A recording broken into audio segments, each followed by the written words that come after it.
Makitid lang utak ng mga yon. Kung kayo ang humingi ng tulong, pagdating nyo doon hindi nyo nagustuhan, you have to sacrifice.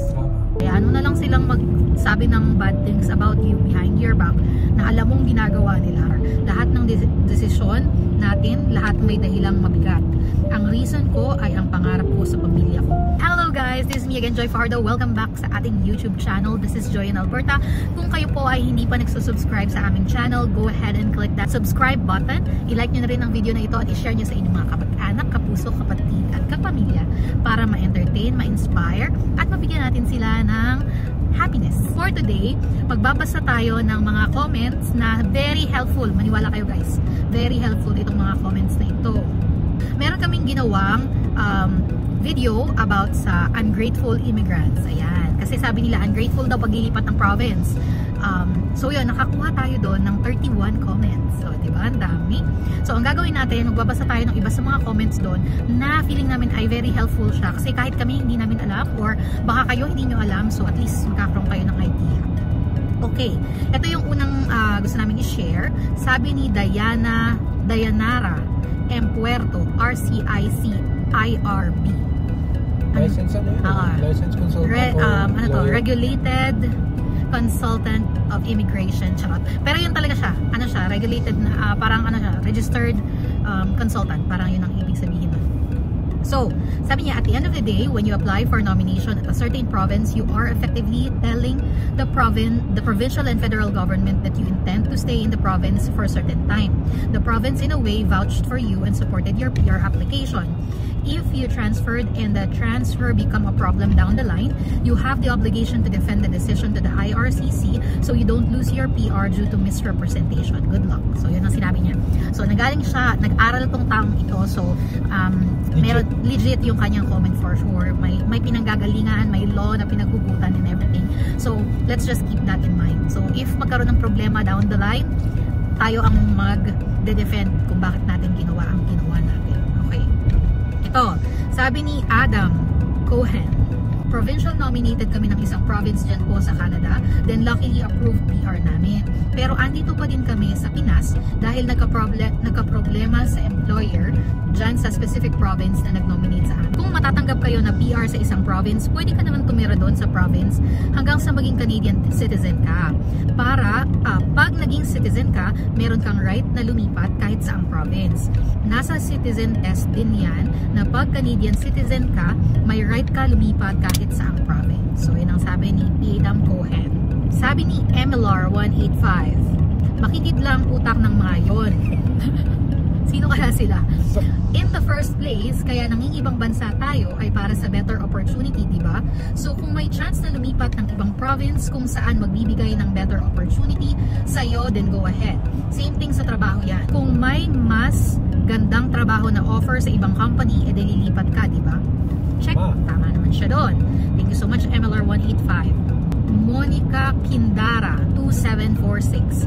Tama ka sis, hindi nila alam. Ako nga nababash after ko umalis sa employer ko at sa Quebec. Ano yun? Hindi, maganda comment yun. Maganda daw, okay. Diba? Na-trauma, yun ba yung na-trauma siya? Oo. Sabi niya, hindi ko na kinaya mentally, physically yung mga naranasan ko doon. Kung hindi kami aalis doon, baka end up namin bumalik na lang kami sa Pinas. Sabi ng asawa ko, kaya ako nag-Canada para sa future ng anak ko. So kung may ibang option na wag umuwi ng Pinas, much better. Ginawan ko naman ng paraan to study their language. Kainin lahat ng mga hindi magagandang nangyari sa akin at pakikitungo. Studying from 8 AM to 12 noon, then next school, ulit 5 PM to 9 PM, then straight to work, GY. Ano yung GY? Graveyard shift. From 10 PM to 7 AM. I only have 3 hours sleep. Hindi ko kaya. Dumating family ko doon. So work and one school na lang ako. Pero hindi pa din kayang matuto at ang plan ko is to become permanent to Canada na medyo ang hirap maibigay sa amin ng Quebec and employer. We end up moving here in Alberta and become PR. Lahat ng desisyon natin, lahat may dahilang mabigat. Ang reason ko ay ang pangarap ko sa pamilya ko. Nakaka-relate, hindi mo nakaka-relate, parang ang lalim ng pinaghuhugutan talaga ni Sis Monica Kindara.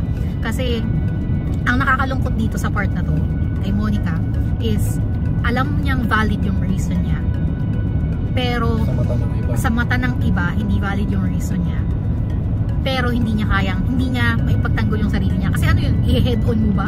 Nasasabihin mo na, alam mo yun, kukwentuhan mo ba isa-isa yung mga taong nagsasabi sa'yo ng hindi maganda. So ang ending nun, hayaan mo na lang silang magsabi ng bad things about you behind your back na alam mong ginagawa nila at hindi mo ma-defend yung sarili mo. Yun yung nakakasad na part no?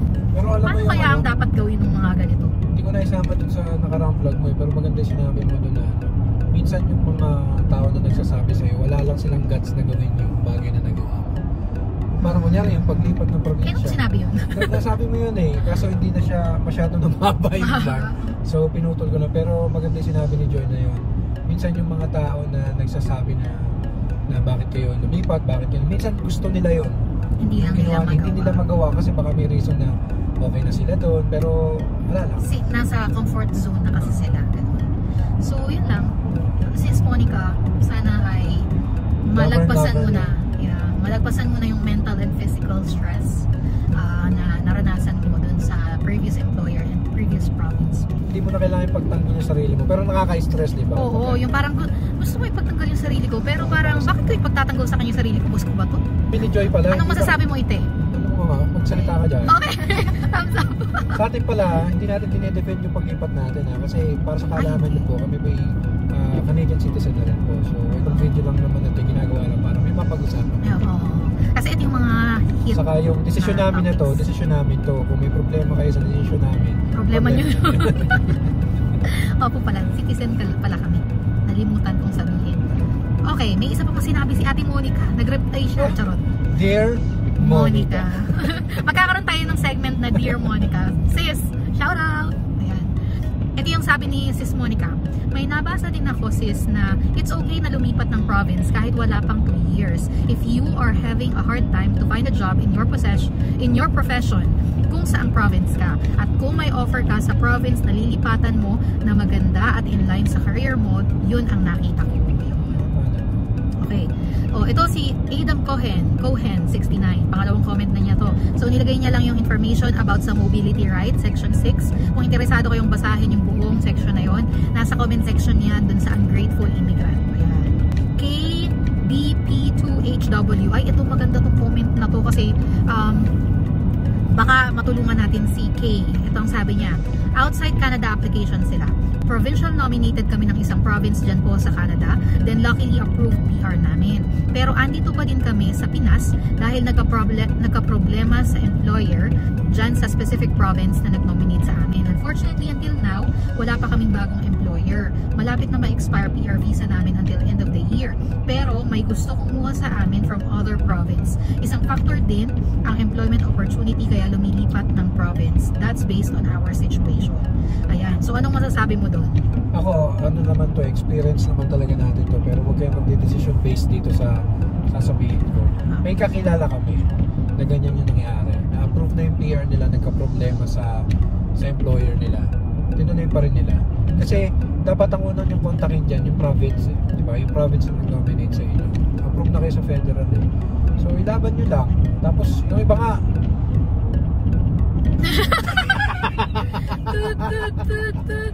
Hello, Chappy? Hello? Diyan ka pa ba? No.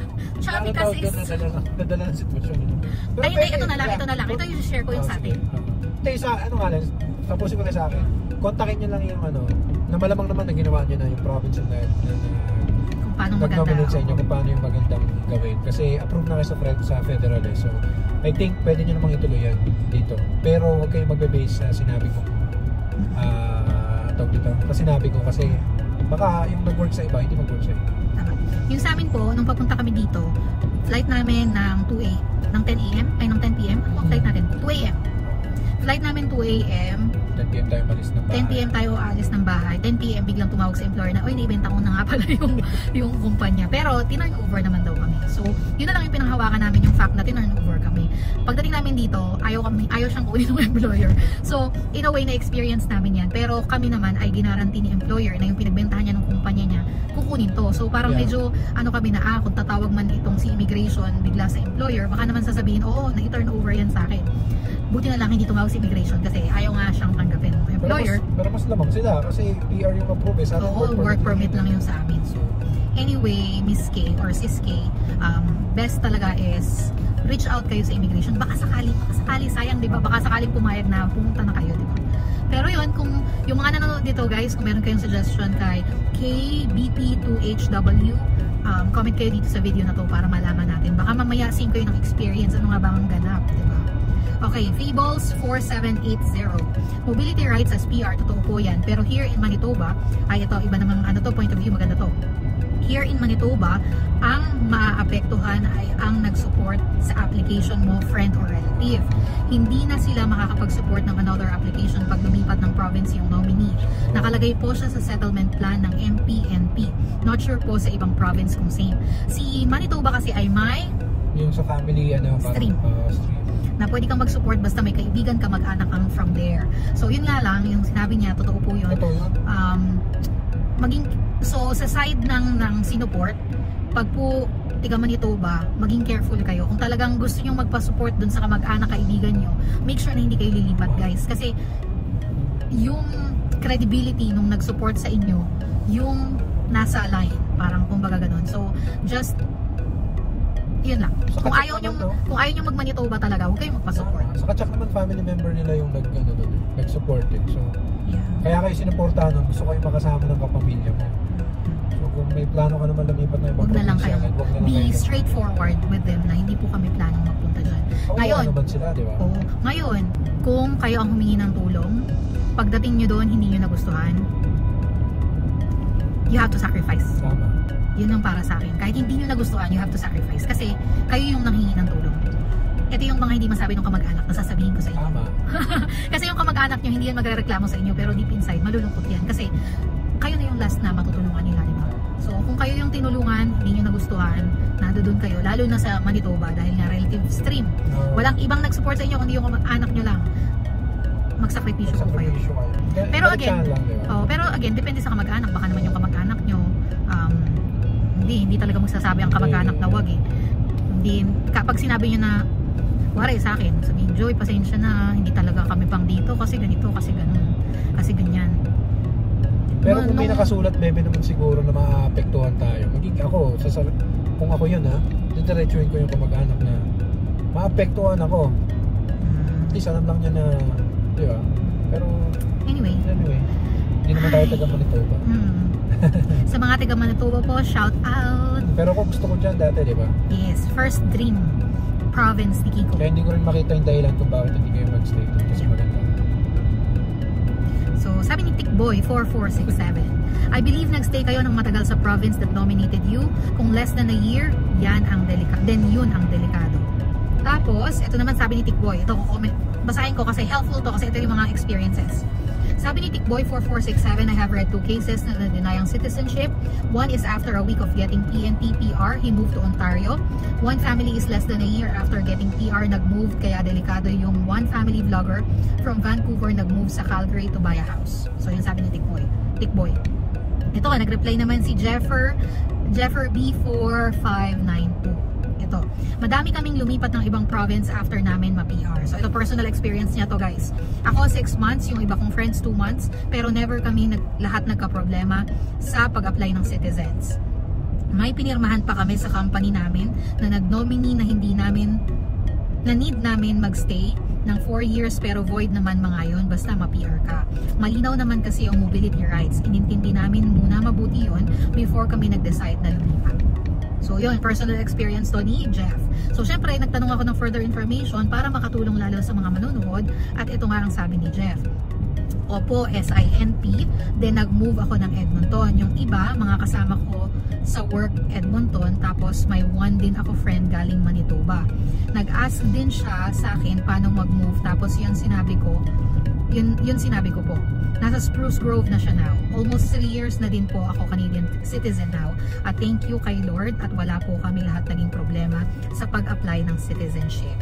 So ayun, ito yung sinasabi ko sa inyo guys no, na wala talaga akong narinig na first hand experience na nagsabing ako, may problema ako. Pero ang dami kong nakikita na kami nakalipat, okay kami. Meron ako nabasa ko, narinig ko na may nag-post, pero yung mismong tao na at saka wala yung post, hindi ako nakakita.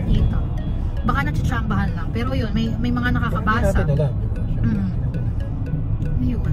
So baka meron talagang nagkakaroon ng problema. But again, guys, lagi tayong magpapakasigurado. Ito lang naman ay mga information na nabasa natin sa comment section. Again, may nagsasabing okay, may nagsasabing hindi okay. So at the end of the day, do your research. At ayun lang, tapusin na nating vlog na to kasi ang haba na niya. Maraming salamat sa pagsama nyo sa amin sa ating chikahan session for today. We'll see you again on our next video, and please pray sa aming safe travels going back to Philippines soon. Kita-kits, Philippines! Bye!